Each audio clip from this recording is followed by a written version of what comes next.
আপনি নিয়ম করে ভিক্ষে দেন, সেটা গ্রীষ্ম, বর্ষা, শীত, যে কোনো সময় যে কোনো পরিস্থিতিতে আপনি ভিক্ষে দিতে ভুলেন না। এটা চলে আসছে আপনার জন্মসূত্রে, আপনি এটা করেন। মানে ভগবান না করুক, একটা এমন দিন আসলো হয়তো সেদিন আপনি ভিক্ষে দেওয়ার মতন অবস্থায় নেই। আপনার হয়তো অর্থনৈতিক দিক থেকে আপনি ভেঙে পড়লেন, কিংবা অন্য কোনো কারণ হলো। তখন যদি যিনি ভিখারি, যিনি আপনার কাছ থেকে ভিক্ষা গ্রহণ করেন, তিনি যদি আপনাকে দাপট দেখাতে শুরু করে যে দেবেন না, মানে ইয়ার্কি পেয়ে গেছেন নাকি আপনি দেবেন না, আপনার মনের অবস্থাটা ঠিক কি রকম হতে পারে বলুন তো? মনে মনে রাগ হবে? মোদ্দা কথা, যাকে আপনি ভিক্ষে দিচ্ছেন তিনি আপনার দেওয়া ভিক্ষাটাকে নিজের অধিকার মনে করেছে। সেই কারণেই আপনি যেদিন ভিক্ষে দিলেন না, সেই দিন আপনার উপরে চড়াও হলেন তিনি। এই অবস্থাটাই ঘটে যাচ্ছিল ভারতের সঙ্গে। যদিও ভারত সরকার বিষয়টি একেবারে স্পষ্টভাবে তাদের প্রতিবেশীকে জানিয়ে দিয়েছে যে ভাই, যেটা আমাদের সাহায্য, যেটা আমাদের ভিক্ষা, সেটার উপর অধিকার দেখাতে এসো না।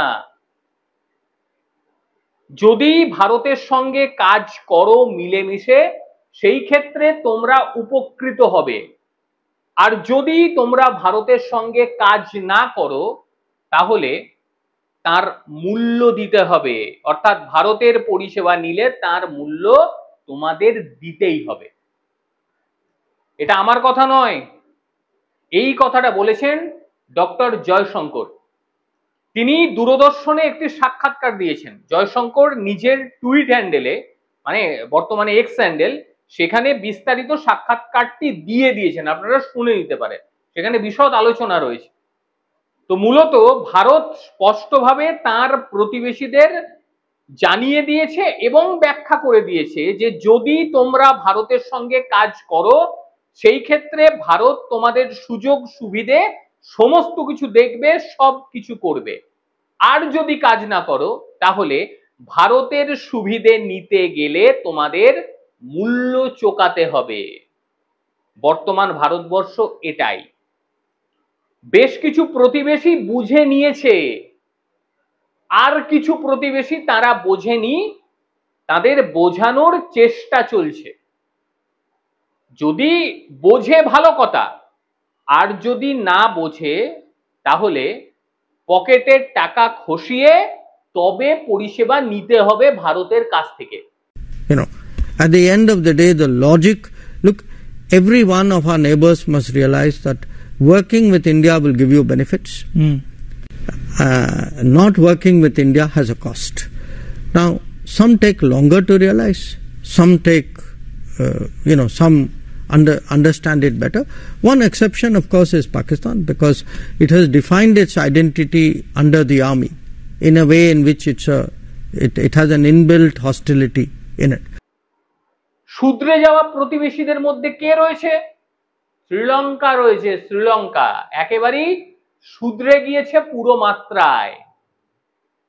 আর ভারতের দান ধ্যান পরিষেবা এই সমস্ত কিছু ভারতবর্ষ দেবে প্রতিবেশীদের, কিন্তু সেই প্রতিবেশীরা যদি ভারতের ওপর প্রত্যাঘাত করতে শুরু করে ক্রমাগত, প্রতিদিন, প্রতিনিয়ত, কতদিন সহ্য করবে ভারতবর্ষ?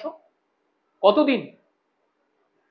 ওই সমস্ত মানবীয় বোধ, দান ধ্যান, নীতি আদর্শ এইসব ভুলে যান। নীতি আদর্শ, দান ধ্যান, বোধ তাদের সঙ্গে চলে যারা মানুষ, যারা মানুষরূপী জানোয়ার, তাদের সঙ্গে এগুলি চলে না। আপনার ভদ্রতাকে এরা দুর্বলতা ভাববে এবং তারপরই আপনাকে আঘাত করবে।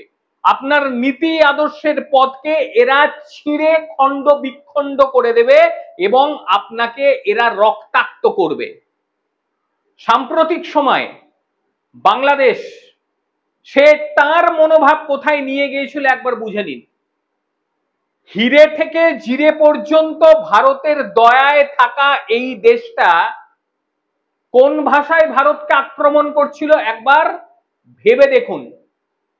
তাই এবার কেন্দ্র সরকার সিদ্ধান্ত নিয়ে ফেলেছে, ভারত এবং বাংলাদেশের মধ্যে যে গঙ্গা চুক্তি, এই গঙ্গা চুক্তি এবার পর্যালোচনা হবে, একেবারে পুরো মাত্রায় পর্যালোচনা হবে। কারণ 30 বছরের চুক্তি শেষ হতে চলছে আগামী বছর, অর্থাৎ 2026 সালে। কিন্তু তার আগেই ভারতবর্ষ এবার পর্যালোচনা করার কথা তাদের জানিয়ে দিয়েছে যে আমরা ভেবে দেখব এই চুক্তি আদতেও হবে কি হবে না। লাস্ট যে চুক্তি হয়েছিল সেটা 1996 সালে, সেই চুক্তিটা শেষ হচ্ছে 2026 সালে। আর সেই কারণেই এই বছরের একেবারে শেষে চুক্তির মেয়াদ বাড়ানো হবে কি হবে না, পদ্মা নদীতে জল দেওয়া হবে কি হবে না, পুরো মাত্রায় পর্যালোচনা করবে ভারতবর্ষ। বাংলাদেশকে জল দেওয়ার কথা ভাবা হচ্ছে কি ভাবা হচ্ছে না সেটা পরে জানা যাবে। কিন্তু যে উদ্দেশ্যে ফারাক্কা ব্যারেজ তৈরি হয়েছিল কলকাতা বন্দরকে বাঁচাতে, সেই উদ্দেশ্য কিন্তু সফল হচ্ছে না। কারণ যখন ফারাক্কা ব্যারেজ তৈরি হয় তখন বাংলাদেশের সঙ্গে আমাদের চুক্তি করতে হয়েছিল, কোনো বাধ্যবাধকতা ছিল না। মানবীয় দৃষ্টিতে এই চুক্তি হয়, কোনো বাধ্যবাধকতা ছিল না। সেই সময় মানবীয় দৃষ্টিতে চুক্তি হয়েছিল এবং সেই চুক্তি জল পেতে পেতে তারা মনে করেছিল এটা আমাদের অধিকার। তাদের বাবা পাকিস্তান, তারাও তো অধিকার বোধ ফালিয়েছিল না। তাদের বাবা পাকিস্তান, তারাও সিন্ধুর জল নিয়ে ভেবে নিয়েছিল তাদের অধিকার। ওই দান ধ্যান, মানবিকতা, নীতি আদর্শ, এই সমস্ত তাদের কাছে কোনো মূল্য নেই। সুতরাং আমাদেরও জল দেওয়ার কোনো রকম ইচ্ছেই নেই, বাধ্যবাধকতা নেই। এবং যে কথা বলছিলাম সিন্ধু জল চুক্তি, এটা কিন্তু আর ওপেন হবে না, এ কথা কিন্তু জানানো হয়েছে ভারতের তরফ থেকে, এটা আর ওপেন হচ্ছে না। সুতরাং এবার যে প্রসঙ্গ সেটা হচ্ছে গঙ্গা জল বন্টন চুক্তি, মানে ফারাক্কা। সেই গঙ্গা জল বন্টন চুক্তির কারণে মানে বাংলাদেশকে জল দিতে গিয়ে আমাদের এখানে পলি জমছে। কলকাতা বন্দর নিয়ে যারা খোঁজ খবর নেন তারা জানেন যে কলকাতা বন্দরের ঠিক কি অবস্থা। চুক্তি স্বাক্ষরের হওয়ার পর যে পরিমাণ জল বাংলাদেশকে দিতে হচ্ছে এবং সেই ভুলগুলোর কারণে এখন আমাদের কলকাতা বন্দর ঢুকছে, বড় জাহাজ ঢুকতে পারে না জলের অভাবে। এবার পুরনো ভুলগুলো সংশোধনের সময় চলে এসেছে, পুরনো ভুলগুলো এবার সংশোধন করতে হবে। একটু আগেই যেমন বলছিলাম না যে নীতি আদর্শ এই সমস্ত কিছু নেই, নীতিমালা চলে না। নীতিমালা এখন দুর্বলদের ঢাল হয়ে দাঁড়িয়েছে, কারণ মানুষে তো বোঝে না এই সমস্ত, বিশেষ করে এই সমস্ত দেশের মানবরূপী শয়তান যে সমস্ত মানুষরা আছে তাদের কাছে এসব নেই। আর ওই নীতিমালার যে আবরণ না খুব দুর্বল, খুব সহজে এই সমস্ত সন্ত্রাসবাদী মৌলবাদীরা এগুলোকে ছিঁড়ে ক্ষতবিক্ষত করে দিচ্ছে। সুতরাং এগুলোর কোনো মূল্য নেই ভারতের কাছে। তাই ভারতবর্ষ ডক্টর জয়শঙ্কর সহজ ভাষায় বলে দিয়েছে, এবার ডক্টর ইউনূস তিনি ভাববেন তার নিজের স্বার্থ রক্ষার্থে ভারতের সঙ্গে সৎ সম্পর্ক রাখবেন নাকি চীনের কাছে টাকা নিয়ে ভারতের কাছে পরিষেবার টাকা দিয়ে নেবেন, এটা ভাববেন। এটা তার ভাবার সময় চলে এসেছে। তবে জয়শঙ্করের এই পুরো বক্তব্যে যেটুকু কথা সামনে এগিয়ে এলো তাতে বোঝা যাচ্ছে যেমন ভাবে সিন্ধু জল চুক্তি স্থগিত হয়ে গিয়েছে, একইভাবে গঙ্গা নদীর জল চুক্তিকেও এবার পুনর্বিবেচনা করতে যাচ্ছে ভারতবর্ষ। একেবারে বছরের শেষে আলোচনায় বসবে। বিষয়টি হলো 11ই মার্চ থেকে 11ই মে সবচেয়ে গুরুত্বপূর্ণ সময়, মার্চ থেকে মে। সেই সময় ধান চাষ, ইলিশ মাছের ডিম পাড়া সবকিছু হয় প্রতিবেশী দেশের। আর এই সময়ে ভারতবর্ষ জল তাদের দেয়। তারপরে আছে বর্ষার সিজন, সেখানে জলের প্রবাহ বাড়ে। কিন্তু ওই মার্চ থেকে মে মাস পর্যন্ত যে জলের প্রবাহ কম, সেই সময় ভারতবর্ষ জল দেয় 10 দিন করে, মানে 10 দিন ভারতবর্ষ জল রাখে, 10 দিন তারা জল রাখে।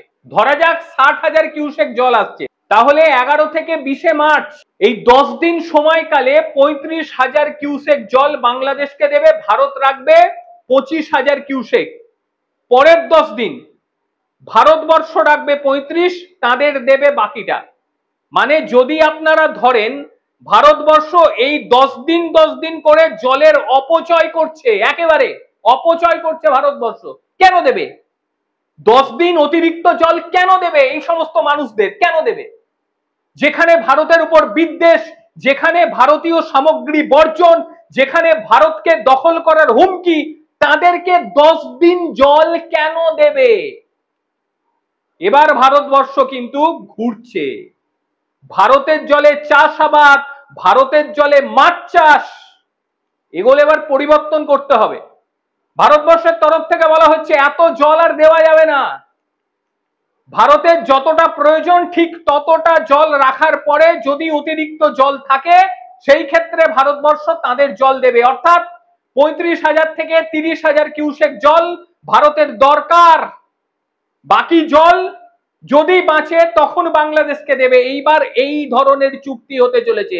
যদি বাংলাদেশ না শুধরায় তবে এই ধরনেরই বিষয় হবে। আবার এটা নিয়ে আমাদের দেশে আন্দোলন না হয়ে যায়, বলা তো যায় না, যেমন করে পাকিস্তানে হলো। কেন পাকিস্তানি কি বলবো সাধারণ মানুষের উপরে বোম ফেলা, বলো রে বাপরে পাকিস্তান প্রেমী, এইরকম মাল আরো আছে, বলা যায় না। কেন বাংলাদেশকে জল দেওয়া হবে না এসব বলে আন্দোলনে না নেমে যায়? ইউনূস বাবুকে এবার ভাবতে হবে কি চান, ভারতের সঙ্গে সম্পর্ক খারাপ করতে চান না পয়সা দিয়ে নিতে চান? আমার তো মতে বলে ভাই জল পয়সা দিয়ে নিতে হবে, এমনি দেওয়া হবে না। ওই যে বাদ বাকি যে জল দেওয়ার কথা ভারতবর্ষ বলা হচ্ছে, এই সমস্ত দেশগুলোকে যারা সব সময় ভারত বিদ্বেষ করে তাদেরকে জল দাও পয়সা দিয়ে, ভাই কিনে নাও, কিনে জল নাও। আর অন্য কিছু ক্ষমতা থাকলে তাদের বাবারা যেমন বিভিন্ন জায়গায় ঘুরে বেড়াচ্ছে ওইরকম ঘুরে বেড়াক, কোনো জল দেওয়া হবে না। সহ্য কত হয়, নিজেদের অধিকার ভেবে নিয়েছিল। যাই হোক, এতক্ষণ ধরে আমার প্রতিবেদন আপনারা দেখলেন, অনেক ধন্যবাদ আপনাদের। তবে ভারতের ঠিক কি করা উচিত? ভারতের পর্যাপ্ত জল রাখার পরে যেটুকু জল বাঁচবে সেটুকু জল কি শুধুতে দেওয়া উচিত, না এর জন্য মূল্য ধরে নেওয়া উচিত? অবশ্যই আপনারা আপনাদের বক্তব্য দেবেন। আর ভারত যে সিদ্ধান্ত নিয়েছে এই সিদ্ধান্তকে আপনারা ঠিক কতটা মানেন, নাকি সিদ্ধান্তটা ভারত ভুল নিচ্ছে, অবশ্যই জানাবেন। প্রত্যেকে ভালো থাকবেন, সুস্থ থাকবেন। আবারও দেখা হবে অন্য কোনো দিন অন্য কোনো ভিডিওতে। ততক্ষণের জন্য নমস্কার, ভালো থাকবেন।